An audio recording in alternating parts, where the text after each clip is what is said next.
Hello दोस्तों, good morning. स्वागत है एक बार फिर से आप सभी का एमजेड एजुकेशन में। दोस्तों आज है 23 मार्च। आज की वीडियो में हम लोग बात करेंगे 23 मार्च 2023 के मोस्ट इंपोर्टेंट करंट अफेयर के क्वेश्चंस के बारे में। पूरी वीडियो ध्यान से देखिएगा, पूरी वीडियो डिटेल में आपको समझाई गई है। अगर पसंद आएगी तो इसे लाइक, शेयर और चैनल को सब्सक्राइब जरूर कीजिएगा। क्विकली रिविजन करते हैं कल का पहले, उसके बाद आज के करंट अफेयर की बात करेंगे। तो दोस्तों 21 मार्च बहुत ही महत्वपूर्ण दिवस होता है। इस दिन 4 महत्वपूर्ण दिवस मनाए जाते हैं जो एग्जाम के प्रोस्पेक्टिव से इंपॉर्टेंट होते हैं। कौन कौन सा? एक तो अंतरराष्ट्रीय वन दिवस, एक विश्व डाउन सिंड्रोम दिवस, एक मनाया जाता है कविता दिवस, विश्व कविता दिवस, और एक मनाया जाता है नवरोज दिवस। ठीक है।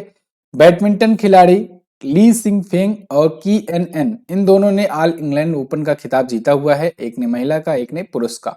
और अभी रतन टाटा जी को ऑर्डर ऑफ ऑस्ट्रेलिया से सम्मानित किया गया है। इंडियन ग्रां प्री वन एथलेटिक्स में हिमा दास ने 200 मीटर रेस में जीत लिया है गोल्ड मेडल। और भारत के पड़ोसी देश ने बांग्लादेश ने अपना पहला सबमरीन बेस शुरू किया है।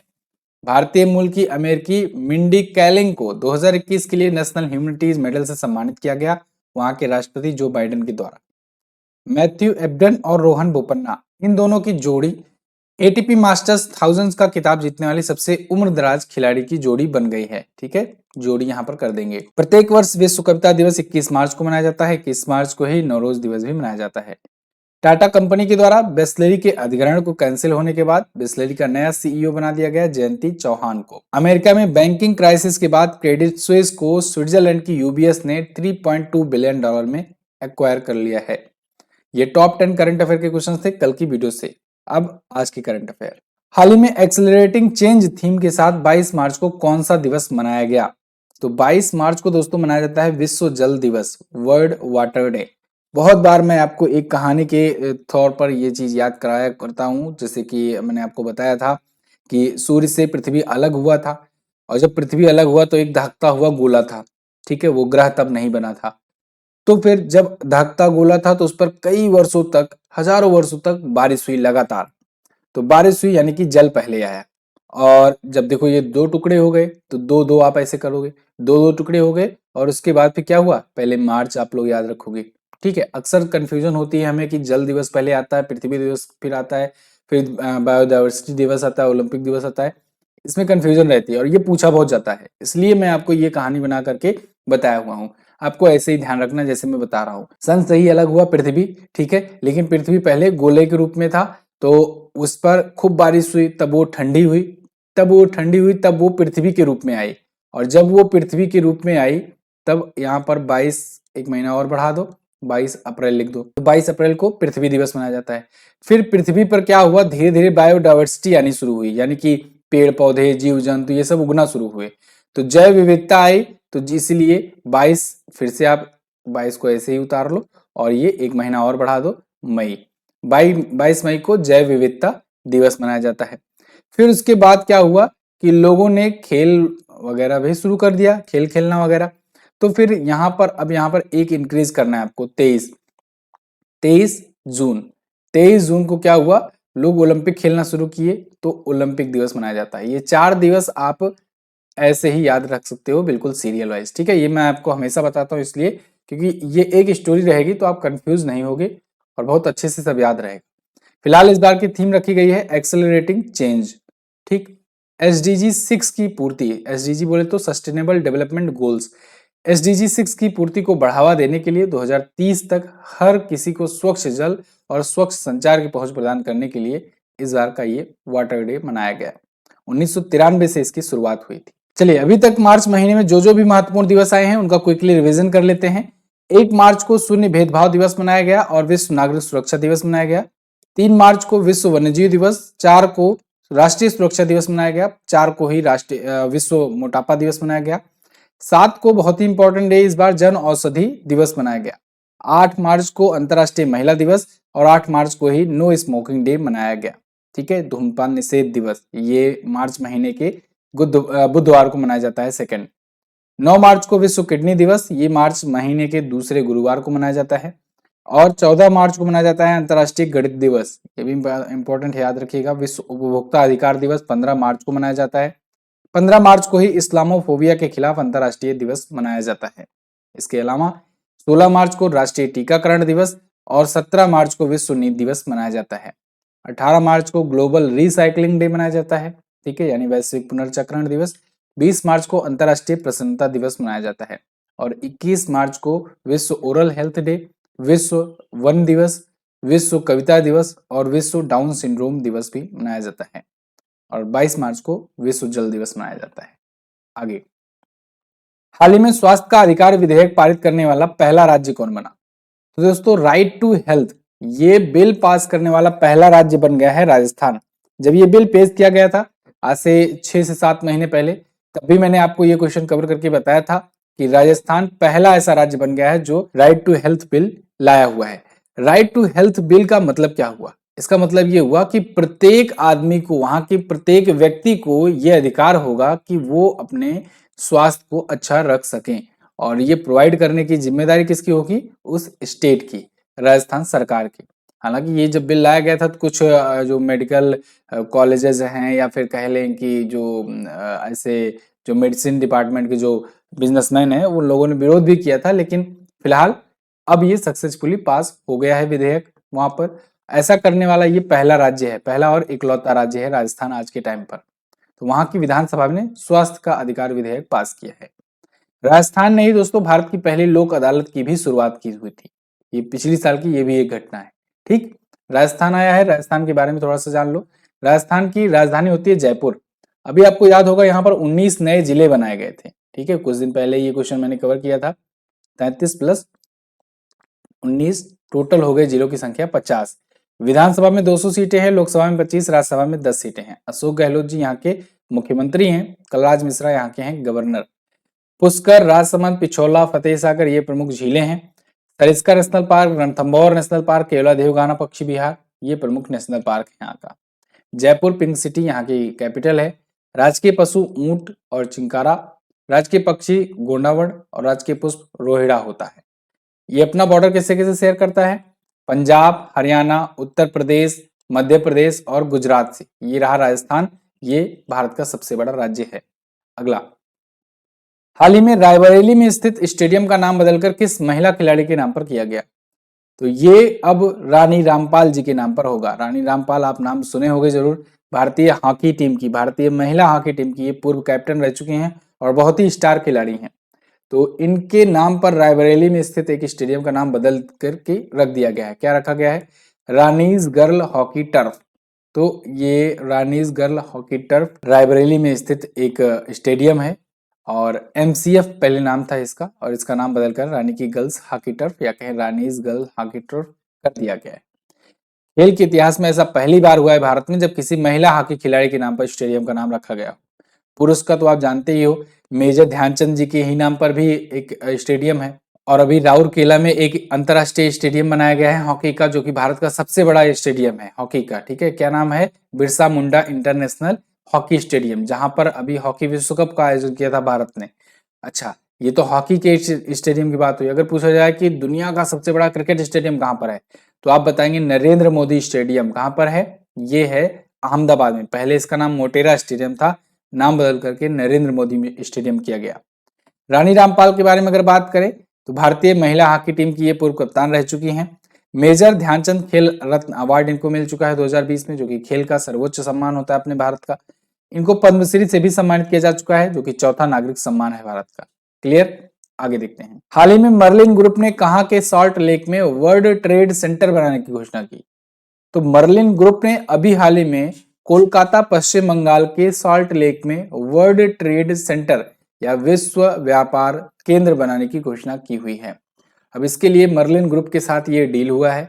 1500 करोड़ के ये लागत से बनेगा पश्चिम बंगाल के सॉल्ट लेक में। ठीक है, विश्व व्यापार केंद्र। भारत में अगर सबसे पुराना विश्व व्यापार केंद्र पूछा जाए तो मुंबई में स्थित है और इसके कुछ सेंटर्स बेंगलुरु, चेन्नई, नई दिल्ली, नोएडा, पुणे वगैरह में है। लेकिन एक बनेगा अब इधर पूर्वोत्तर क्षेत्र में कोलकाता में, जिससे उधर वाला जो ट्रेड है वो अच्छे से मैनेज हो पाएगा। ठीक, मर्लिन ग्रुप के अध्यक्ष कौन है? सुशील मेहता जी हैं। पश्चिम बंगाल के बारे में भी थोड़ा सा जान लो। पश्चिम बंगाल अगर आप देखोगे मैप में, यहाँ पर है वेस्ट बंगाल। ठीक है, यहीं से निकाल देते हैं, ये रहा।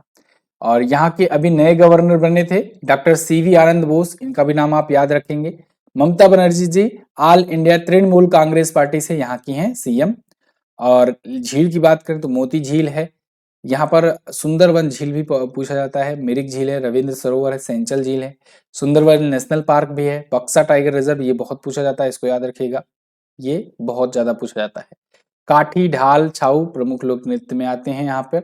और जिलों की संख्या 30 हो चुकी है, यहाँ पर भी 7 जिले नए बनाए गए थे। 294 विधानसभा सीटें हैं, लोकसभा में 42, राज्यसभा में 16 सीटें हैं। पश्चिम बंगाल अपना बॉर्डर देखोगे आप, यहाँ उड़ीसा से, झारखंड से, बिहार से और इधर सिक्किम से भी शेयर करता है और इधर असम से भी अपना बॉर्डर ये शेयर करता है। क्लियर है। कोलकाता इसकी राजधानी है, जो कि भारत की भी पूर्व राजधानी रह चुकी है। राष्ट्रीय पशु फिशिंग कैट और राजकीय पुष्प शेफाली। अगला, हाल ही में जारी एक रिपोर्ट के अनुसार भारत के सबसे मूल्यवान सेलिब्रिटी कौन बने? तो वो बन गए हैं दोस्तों रणवीर सिंह। पिछले 5 सालों से सबसे मूल्यवान, सबसे ज्यादा ब्रांड वैल्यू वाले सेलिब्रिटी थे विराट कोहली, लेकिन अब इनको पीछे छोड़ दिया है रणवीर सिंह ने। रणवीर सिंह आ गए हैं टॉप पर। अक्षय कुमार हैं तीसरे स्थान पर, ठीक है, और उसके बाद फिर चौथे स्थान पर आलिया भट्ट हैं, 5वें पर दीपिका पादुकोण है। यहाँ पर आप आर्टिकल देख पाओगे इंडियन एक्सप्रेस का, रणवीर सिंह ओवरटेक विराट कोहली। तो पिछले 5 सालों में टॉप पर केवल विराट कोहली ही रहा करते थे, यहाँ पर रणवीर सिंह ने उन्हें पीछे कर दिया है। क्रॉल के द्वारा ये रिपोर्ट जारी की गई है। रिपोर्ट का नाम है celebrity brand valuation report 2022 beyond main stream.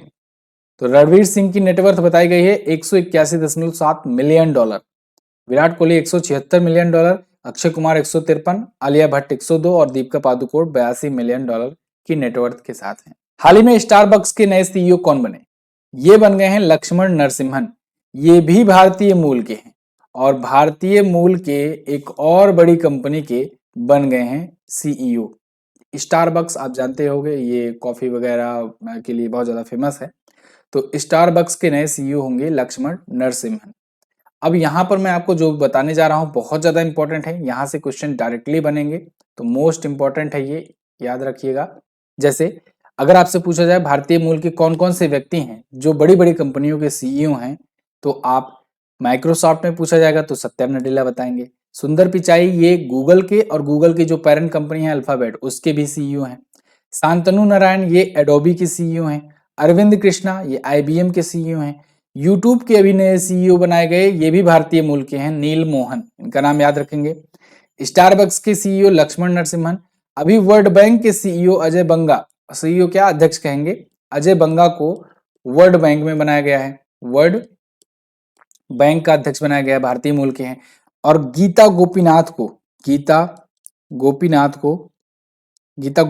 को इनको आईएमएफ का, इंटरनेशनल मॉनेटरी फंड का डिप्टी डायरेक्टर बनाया गया है, डिप्टी मैनेजिंग डायरेक्टर हैं ये इंटरनेशनल मॉनेटरी फंड की, ये भी आप याद रखेंगे। यहां से क्वेश्चन तो बनना तय है, तो आप इसको स्क्रीनशॉट भी लेकर के रख सकते हो। अगला, एशियाई बिलियर्ड्स का खिताब किसने जीता? इसको जीत लिया है पंकज आडवाणी ने। पंकज आडवाणी ये हमेशा ही जीतते रहते हैं, तो अक्सर जब आपको ऐसे क्वेश्चन बिलियार्ड हो या स्नूकर हो जिसका आंसर ना मालूम हो, तो पंकज आडवाणी आप लगा कर चले आ सकते हो। 60 से 70% चांसेस है कि आपको वो क्वेश्चन सही हो जाएगा। तो इन्होंने फिलहाल अपने ही देश के ब्रजेश दमानी को हरा दिया है, ब्रजेश दमानी को हरा दिया है और जीत लिया है एशियाई बिलियर्ड्स का खिताब। बिलियार्ड या स्नूकर कुछ इस प्रकार का गेम होता है, ठीक है, यहाँ पर आप देख पाओगे। अच्छा, यहाँ पर लिखा है Pankaj Advani wins Asian billiard title for 8 time. 8 time नहीं, ये 9वीं बार इन्होंने जीता है, क्योंकि ये पिछली साल का है और पिछली साल भी इन्होंने ही जीता था, ठीक है, ये पिछली साल का आर्टिकल ले लिया गया है गलती से। तो पिछली साल भी इन्होंने ही जीता था और इस बार भी इन्होंने ही जीता है, ठीक है, यहाँ पर मैंने लिखा भी है पिछले साल भी ये खिताब इन्हीं के नाम था। इनका इस बार का ये 9वां खिताब था। दोहा कतर में आयोजित किया गया एशियाई बिलियर्ड्स 2023 का चैंपियनशिप। और महिला वर्ग में अगर बात करें तो चाइना की बाई युलू ने जीता है ये खिताब, सेम, ठीक है, थाईलैंड की पचाया चनोई को हराकर।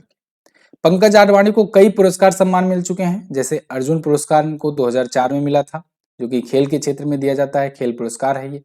मेजर ध्यानचंद खेल रत्न पुरस्कार, जो कि खेल के क्षेत्र का सबसे बड़ा पुरस्कार माना जाता है, 2006 में सम्मानित किए गए। भारत के चौथे नागरिक सम्मान पद्मश्री से 2009 में, भारत के तीसरे सबसे बड़े नागरिक सम्मान पद्म भूषण से 2018 में इन्हें सम्मानित किया गया था।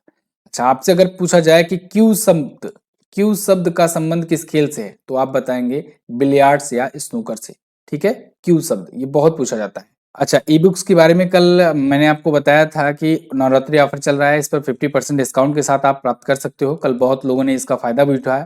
फिलहाल ऑफर अभी भी कंटिन्यू है और कुछ लोगों को डाउट था जैसे कि ये क्या इंग्लिश में भी है? बिल्कुल, इंग्लिश और हिंदी दोनों लैंग्वेज में अलग अलग ई बुक्स अवेलेबल हैं। आपको जिस भी लैंग्वेज में चाहिए उस लैंग्वेज में आप ले सकते हैं, चाहे आप ईयरली लेना चाहो या स्टैटिक की लेना चाहो या फिर मंथली लेना चाहो हर एक महीने की, तो आप इसे ले सकते हो। कूपन कोड में आपको यूज करना है जय माता दी। कहाँ पर कूपन कोड लगाना है? एमजेटी ऐप पर। एमजेटी ऐप आपको गूगल प्ले स्टोर पर मिल जाएगा। अगर आपको कोई दिक्कत आती है यहाँ पर लेने पर तो आप इस नंबर पर व्हाट्सएप कर सकते हैं। यहाँ पर आपकी सहायता की जाएगी, आपको दूसरा मेथड बताया जाएगा। आप यूपीआई, पेटीएम, फोन पे, गूगल पे इनके माध्यम से भी ई बुक प्राप्त कर सकते हो। क्लियर? और हमारे क्वालिटी कोर्सेज भी अगर आप लेना चाहते हैं तो वो भी ले सकते हैं। आगे बढ़ते हैं। हाल ही में किस राज्य सरकार ने गंधमर्दन हिल रेंज को जैव विविधता विरासत स्थल घोषित किया? तो गंधमर्दन हिल रेंज को अभी हाल ही में ओडिशा में जैव विविधता विरासत स्थल यानी कि बायोडायवर्सिटी हेरिटेज साइट BHS घोषित किया गया है। ये ओडिशा का तीसरा होगा, ओडिशा सरकार के द्वारा डिक्लेयर किया गया ये तीसरा ऐसा BHS होगा। ठीक है, पहला कौन था? मंदसुरु गार्ज, और दूसरा महेंद्रगिरी हिल रेंज, और तीसरा अब गंधमर्दन हिल रेंज। इसे तीसरा BHS यानी कि बायोडायवर्सिटी हेरिटेज साइट घोषित किया गया है। दोस्तों इसको होइनसांग जो आप जानते हो ना, आए थे, चाइनीज यात्री थे, ये आए थे, तो इन्होंने परिमल गिरी नाम का बौद्ध विरासत स्थल के रूप में इन्होंने इसे कोट किया था। क्लियर? उड़ीसा में ये है, तो उड़ीसा के बारे में जानते हैं। उड़ीसा की कैपिटल भुवनेश्वर। अभी उड़ीसा के 3 जिलों में गोल्ड का भंडार पाया गया था, याद होगा ना, गोल्ड का भंडार पाया गया था। जब उसके कुछ दिन पहले जब न्यूज आई थी कि 59 मिलियन टन का लिथियम का भंडार जम्मू कश्मीर में पाया गया है, तो वही कुछ दिन बाद ही न्यूज आई थी कि ओडिशा के 3 जिलों में गोल्ड का भंडार पाया गया है। वैसे उड़ीसा देखोगे आप यहाँ पर है। उड़ीसा के सीएम हैं नवीन पटनायक, ये बीजेडी पार्टी से हैं, बीजू जनता दल पार्टी से हैं। ठीक है, जो कि एनडीए का ही अलायंस है। इसके बाद यहाँ के गवर्नर हैं प्रोफेसर गणेशी लाल। जिलों की संख्या 30 है, विधानसभा में 147 सीटें, लोकसभा में 21 और राज्यसभा में 10 सीटें हैं। राजकीय पशु सांभर है, राजकीय पक्षी भारतीय रोलर और राजकीय पुष्प अशोक होता है। आगे, हाल ही में किसके द्वारा AIS ऐप लॉन्च किया गया? तो अभी हाल ही में इनकम टैक्स डिपार्टमेंट के द्वारा, आयकर विभाग के द्वारा AIS ऐप लॉन्च किया गया है। AIS ऐप की मदद से जो टैक्स पेयर होंगे वो काफी ज्यादा सहूलियत पाएंगे। अपना ITR फाइल करना हो या फिर कोई और इंफॉर्मेशन जाननी हो, कोई नया अपडेट इनकम टैक्स डिपार्टमेंट के द्वारा जो जारी किया जाता है वो जानना हो, तो आपको सारी जानकारी इस AIS ऐप पर मिल जाएगी। AIS का फुल फॉर्म ही है एनुअल इंफॉर्मेशन स्टेटमेंट। ठीक है, तो एनुअल इंफॉर्मेशन स्टेटमेंट भी देखने में मदद मिलेगी जो टैक्स पेयर है उनको। ठीक है, खास करके ये टैक्स पेयर के लिए लगाया गया है, फ्री वालों के लिए नहीं। तो इनकम टैक्स डिपार्टमेंट के द्वारा ये लगाया गया है। क्लियर? अगला, वैसे बजट के बारे में अगर आप जानना चाहते हो तो आप बजट की वीडियो जरूर देख लीजिएगा, इंपॉर्टेंट टॉपिक होता है, यहाँ से क्वेश्चंस बनते हैं। आगे, हाल ही में 2022 Christopher Martin Jenkins spirit of cricket award विजेता किसे घोषित किया गया? यह अवार्ड जीता है दोस्तों आसिफ शेख ने। आसिफ शेख एक नेपाली क्रिकेटर हैं, नेपाल के क्रिकेटर हैं ये विकेट कीपर बल्लेबाज हैं। तो इनको अभी Christopher Martin जेनकिन spirit of cricket award से नवाजा किया गया है। यह अवार्ड BBC और MCC के द्वारा दिया जाता है। BBC यानी ब्रिटिश ब्रॉडकास्ट कॉर्पोरेशन, आप जानते हो ब्रिटेन की, ठीक है, ये संस्था है। और MCC यानी कि मैरिलबोन क्रिकेट क्लब, ये भी UK की ही एक संस्था है, ये क्रिकेट क्लब है। ठीक, तो इस दोनों के द्वारा दिया जाता है। एक्चुअली में 2013 में MCC और BCC के द्वारा ये शुरू किया गया था, जो कि इन्हीं दोनों संस्थाओं के पूर्व जो अध्यक्ष रहे हैं उनकी याद में, क्रिस्टोफर मार्टिन और जेनकिन, इन दोनों की याद में शुरू किया गया था। तो शुरुआत हुई 2013 में और अभी ये पुरस्कार दिया गया नेपाली क्रिकेटर आसिफ शेख को। क्लियर? तो ये थे टॉप 10 करंट अफेयर के क्वेश्चंस आज की वीडियो से। आई होप आपको वीडियो पसंद आई होगी, और अगर पसंद आई है तो आप कमेंट करके जरूर बताइएगा कैसी लगी ये वीडियो। कल मैंने आपसे क्वेश्चन पूछा था भारत की ट्रांसजेंडर न्यायाधीश कौन बनी? तो जोईता मंडल ये भारत की पहली ट्रांसजेंडर न्यायाधीश बनी है। विश्व तंबाकू निषेध दिवस ये 31 मई को मनाया जाता है। आज आपको क्या बताना है, किस वर्ष असम वैभव रत्न से रतन टाटा जी को सम्मानित किया गया? इसके अलावा राज्यसभा में मनोनीत सदस्य के रूप में किस खिलाड़ी को राज्यसभा सीट अभी दी गई है? ये भी बहुत ही अच्छा क्वेश्चन है। दोनों क्वेश्चंस के बारे में आपको जो पता होगा डिटेल में जरूर आंसर करना, और इस वीडियो की पीडीएफ फाइल, क्विज वगैरह सब आपको एमजेटी ऐप पर मिल जाएगी, तो आप उन सब चीज़ों का फायदा वहां से उठा सकते हो। इसके अलावा आप हमारे कोर्सेज भी ले सकते हो। और हाँ, कूपन कोड में जय माता दी यूज करना मत भूलना, जिससे आपको 50% का डिस्काउंट मिल जाए कोई भी प्रोडक्ट लेने पर। चाहे आप ई बुक को लो, चाहे आप कोई वीडियो कोर्स लो, आपको 50% का डिस्काउंट मिल जाएगा आज के लिए। ठीक है, बहुत बहुत धन्यवाद यहाँ तक वीडियो देखने के लिए। मिलेंगे अगली वीडियो में, तब तक के लिए नमस्कार, जय हिंद, वंदे मातरम।